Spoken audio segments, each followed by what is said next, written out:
Assalamualaikum warahmatullahi wabarakatuh. Selamat malam, perkenalkan nama saya Hitler Lelutudang dari kelas TPC NIM 2101043. Kali ini saya akan membahas praktikum fisika dasar 2 yang berjudul Jembatan Winston.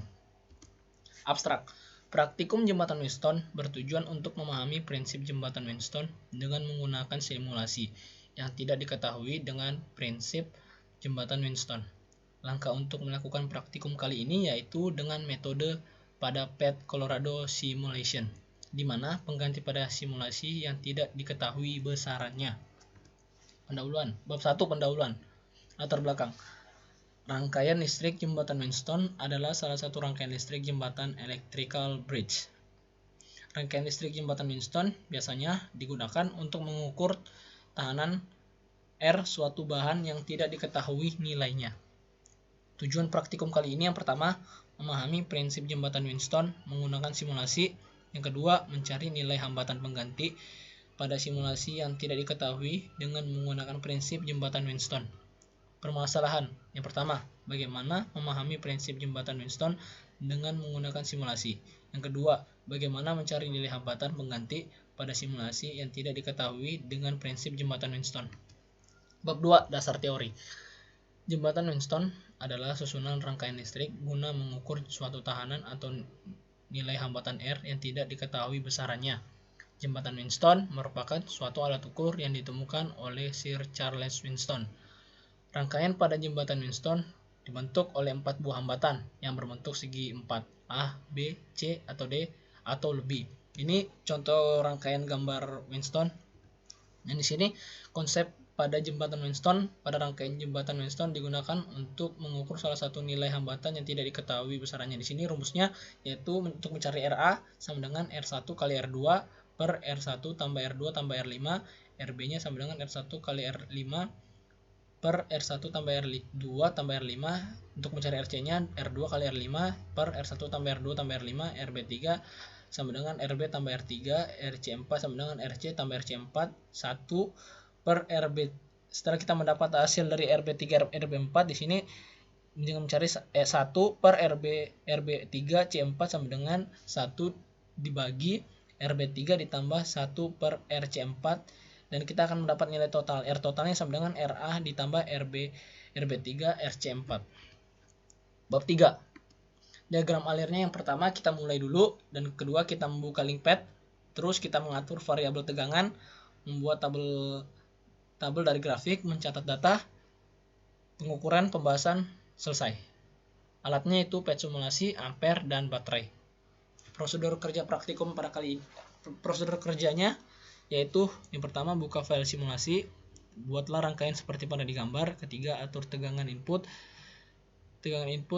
dengan cara klik kanan pada sumber tegangan, pastikan nilai hambatan pada sumber tegangan bernilai 0.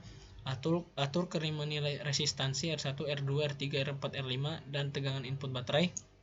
Dan yang kelima, perhatikan nilai arus ampermeter, catat arus maksimum yang terukur pada tabel hasil simulasi. Yang keenam, hitung nilai hambatan pengganti dan arus mengalir pada simulasi, catat hasilnya pada tabel perhitungan. Yang ketujuh, lakukan langkah 3-6 sebanyak 5 kali dengan nilai resistor dan tegangan yang berbeda. Dan di sini kita akan masuk pada pad simulasinya.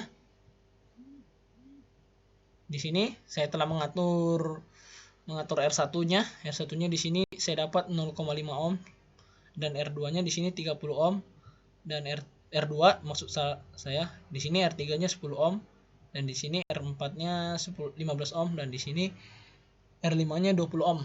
Dan di sini kita akan mencari nilai V dan nilai I-nya. Di sini V-nya itu dari 1 sampai 10.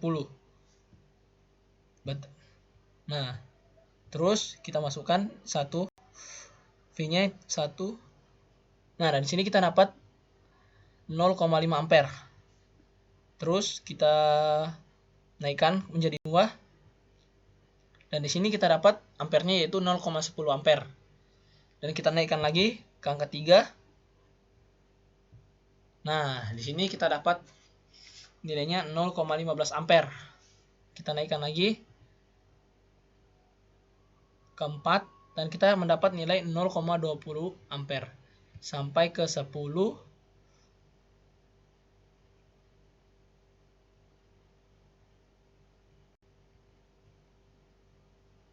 Nah, yang ke 10 ini kita dapat nilainya 0,51 ampere.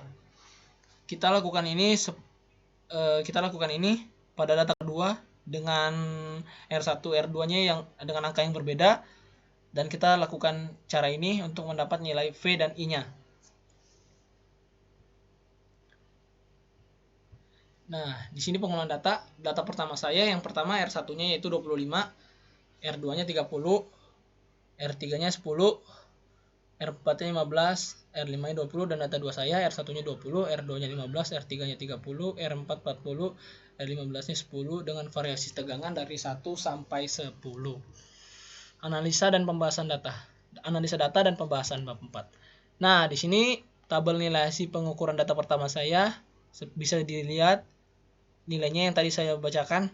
Ini X ini V ya, yang Y-nya ini I. Dan di sini saya mendapat nilai 0,5 ampere sampai data 10 yang bernilai 0,51, dan tabel nilai hasil pengukuran data 2 saya bisa dilihat nilainya. Dan ini dia grafik yang saya dapat pada grafik data 1 dan grafik data 2. Nah, ini dia regresi linearnya. Regresi linear data 1, X-nya yaitu jumlahnya 55, Y-nya 2,8, X kuadrat nilainya 385, dan X kali Y nilainya 19,65. Dan di sini tabel regresi linear data 2 saya jumlahnya X nilai untuk mendapat nilai X jumlah saya 55, Y-nya 3,21, X2 385, XY-nya 16,71. Nah, di sini perhitungan regresi linear data 1 saya, A1-nya yaitu 10 dikali 19,65 dikurang 55 dikali 2,8 dibagi 10 dikali 385 dikurang 55 akar 2, dan di sini A1 saya yaitu 4,25 dibagi 8,825, dan A1 saya di sini nilainya 0,515. Dan untuk mencari A0-nya sama saja pakai rumus yang ada di atas. 385 dikali 2,8 dikurang 55 dikali 19,65 dibagi 10 dikali 385 dikurang 55 akar kuadrat, dan di sini A0-nya 1078 dikurang 1.080.075 dibagi 380 dikurang 325, dan di sini A0 saya yaitu min 3,33. Dan perhitungan regresi linear data 2 saya bisa dilihat A1-nya, mencari A1-nya nilainya yaitu 0,114, dan untuk mencari A0-nya di sini saya dapat nilai 0,384. Dan ini nilai errornya, nilai error data satunya yaitu 0,053%. Dan di sini saya tidak memasukkan perhitungan R teorinya karena terlalu panjang, dan di sini R total saya yaitu 10,119, dan perhitungan R teori data 2-nya yaitu 6,932. Pembahasan. Pada grafik hubungan F terhadap I dapat diketahui bahwa semakin besar V maka makin besar juga I. Maka dapat disimpulkan bahwa V berbanding lurus dengan I. Untuk perhitungan hambatan total atau R total pada rangkaian jembatan Wheatstone menggunakan metode star delta diperoleh hambatan total pada data 1 sebesar 10,119 ohm dan data 2 sebesar 9,923 ohm. Untuk mencari error relatif dilakukan dengan cara membagi selisih antara nilai hambatan pada data 1 sebesar min 9,0604 dengan nilai pendekatan antara 0,15 dan 10,119 dan diperoleh error relatif sebesar 0,53%. Dan untuk nilai error relatif data 2, selisih antara nilai hambatan pada data 2 sebesar min 7,037 dengan nilai pendekatan antara 9,932 dan min 0,114 dan diperoleh error relatif sebesar 0,162%. Kesimpulan dan saran. Kesimpulannya kali ini, yang pertama, prinsip jembatan Wheatstone adalah untuk menentukan atau mengukur salah satu nilai hambatan yang tidak diketahui besarannya. Yang kedua, untuk mencari nilai hambatan pengganti simulasi yang tidak diketahui dengan menggunakan prinsip jembatan Winston, yaitu mengikuti langkah-langkah yang tertera pada metode percobaan. Sarannya, pertama, sebaiknya sebelum memulai praktikum diharapkan membaca modul yang telah diberikan agar paham saat melakukan praktikum. Yang kedua, teliti pada saat melihat ampermeter untuk mengetahui besar arus maksimum. Yang ketiga, mungkin untuk praktikum selanjutnya bisa dilakukan secara langsung menggunakan alat-alat nyata agar lebih mudah dipahami saat praktik. Yang keempat, memanfaatkan waktu sebaik mungkin.